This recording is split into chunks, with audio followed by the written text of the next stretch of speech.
বাংগালুৰুৰ পৰা গ্ৰেপ্তাৰ আলফাৰ লিংকমেন জল বাংগালুৰুৰ দৌদা বেটাহালি লেআউট হাউচ নং 46ৰ নিবাসী আফ্ৰিদ আহমেদ বাংগালুৰু আৰক্ষীয়ে আটক কৰি ডিব্ৰুগড় আৰক্ষীৰ ওচৰত চমজাই দিয়ে।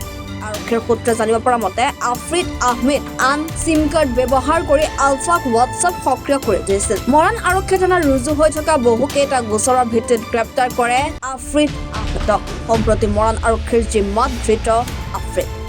ৰাজ্যত 15 আগষ্টত বোমা সংস্থাপনৰ সন্দৰ্ভত আৰক্ষীয়ে ইতিমধ্যে বৃহত্তৰ মৰাণ অঞ্চলৰ পৰা 10জন আলফা লিংকমেন গ্ৰেপ্তাৰ কৰে। মৰাণৰ পৰা ৰাজু মিশ্ৰৰ ৰিপৰ্ট, এনি ভাৰত 24। নমস্কাৰ, মোৰ নাম নিৰুপম শইকীয়া।